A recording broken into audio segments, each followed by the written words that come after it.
Juan Kapitulo 6, versikulo 35. Si Jesus miingon kanila, "Ako mao ang pan nga naghatag sa kinabuhi. Ang muari kanako dili nagayod gutomon, ug ang mutuo kanako dili nagayod uhawon." Ang mga puno Pan sa kinabuhi. maglikon unta sa mong pagtuo ug gagakabi sa pagtuman sa imong mahal nga kasuguan. Ang Ginoo manaa kaninyo. Santos nga Ebanghelyo sumala ni San Marcos. Unya nang misulti si Pedro kang Jesus. Nasayod ka, kagibiyaan na mo ang tanan, ug misunod kami kanimo. Mingon si Jesus kanila, tinuod ka na, ug sultihan ko kamo, ang ubiya sa iyang panimalay, o sa mga igsuon, o sa inahan, ug sa amahan, ug sa mga anak, ug sa mga uma, tungod kanako, ug tungod sa maayong balita, makadawat og lahi pang daghan niining kinabuhia. Makadawat siya ginatus ka mga balay, mga igsuon, mga inahan, mga anak, ug mga uma. Bisan tuon, ulutoson siya. O sa maabot ng kalibutan, makadawat siya sa kinabuhing dayon. Pandaghan karon nga mahiuna, maulahi, dahil karon nga maulahi, pero nahiuna. Ang Ebanghelyo sa Ginoo. Pasalamati ang Ginoo kay siya maayo, ang iyang gugma mulungtad hangtod sa kahangturan.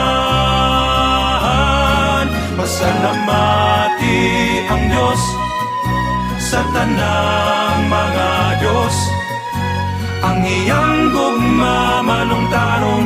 Pasalamati ang Ginoo sa mga Ginoo, ang iyang gugma malungtaron.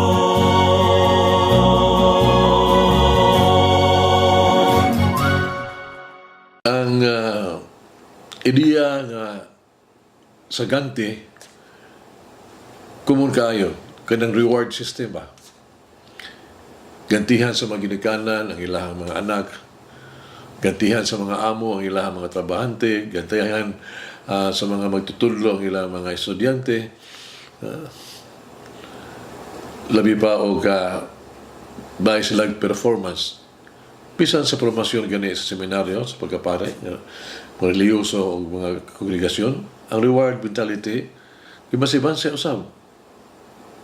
Ebanghelyo karong adlaw naghisgot sa ideya sa reward mentality. Kung magbuhat ka mo og maayo, makadawat ka mo og usa ka gatos kapilo. Di lamang nining kinabuhi kundi sa umabot na kinabuhi. Matthew chapter 10 verse 30 na. Gikan sa psycho-educational nga point of view, sa panlantaw, kini reward system bago lang gisaway nga ang reward mentality mo ang pinakaubos ko nga forma sa edukasyon. Motivation ba? Kini pakamugna og kahadlok o kompetisyon sa mga estudyante. Ngano nga tuang Ebanghelyo karon napasiugda sa ideya sa reward mentality. Nagtanyag Pumapani Kristo, nagtanya ako usa ka yano nga pagtandi ibutang ta nga ang amahan ko sa 5 ka anak. May 5 ka anak. Ang kamugwangan naa sa grade 5, ang kamanghuran na kamugulangan nasa freshman sa kolehiyo. Sa pagsunod nga tuig, sa tigtungha, ako ang gipahibalo sa akong mga anak kung maayo kamo grado, kamo tanan sa eskwelahan, na moadto kita gawa sa nasod alang sa bakasyon sa Sa Pasko, for example. Sayo ba sila ng magbakasyon ng pamilya sa Pasko sa isang adla sa panahon na gawa sa nasod? Sayo ba ang mamaayo ang ilang grado? Ang amahan mao ang naghimo sa tanyag. Gusto niya nga magbakasyon ang pamilya. Siyempre, dili angay kun ang mga bata mo dumili sa pagtuon gawas kun ang amahan muhatag kanila og ugante. Patungod kay ang paggamit kanila mauman paggamit niini mauman ang ideya sa amahan dili sa mga anak. Sila adunay katungod nga madasig sa mga ganti. Ang reward mentality dili atong ideya. Iya kanto sa Dios. Ginisyonan niya kini aron madasig kita sa pagbuhat sa atong bahin. Sa pagkitinuod isip iyang mga anak, dili kita magkaparehas o mga grado. Dili tanan kanato makadawat og pasidungog. Patungod sa tinguha sa Dios nga Amahan sa langit ug siyang gugma alang sa iyang pamilya nato kita maadto mutuman. Ang ideya sa ganti wala magdepende sa to ang mga paningkamot sama sa mahitabo sa mga mamumuo sa ubasan. Matthew 20 ba? Verse 1 to 16. Sa katapusan, kini ang gipili sa Dios. Kini ang desisyon. Kini tanan nagikan sa iyang kaayo o pagkamagihatagon. Siya naghangyo lamang kanato sa pagbuhat sa tuang pinakamaayo nga kasing-kasing. Basa muna sa Colossus chapter 3 verse 23.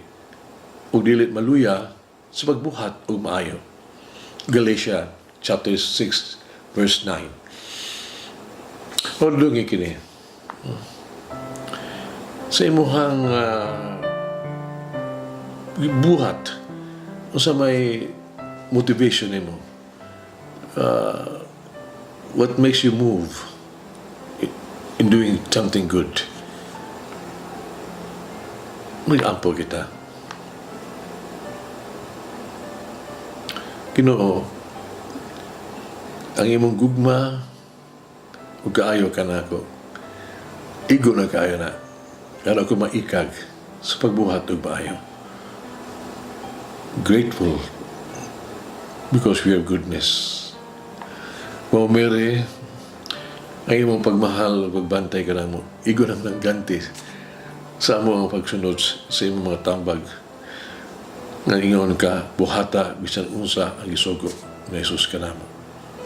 Umulangin ang Diyos magagahom sa tanan, Amahan, Anak, ug Espiritu Santo. Amen.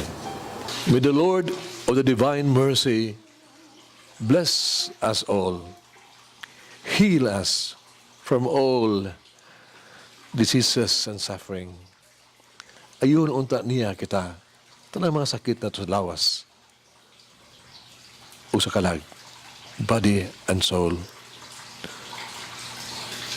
In the name of the Father, the Son, and of the Holy Spirit. Jesus, I trust in you. Amen. Whoever eats the bread of life will never hunger, says the Lord. Kay galaan inyong nabati ang pagpaambit ug hamubong pamalandong sa pulong sa Dios pinaagi sa tulumanon pan sa kinabuhi nga gidumala ni Monsignor Daddy Silva. Hangtod na usab sa sunod higayon, daghang salamat.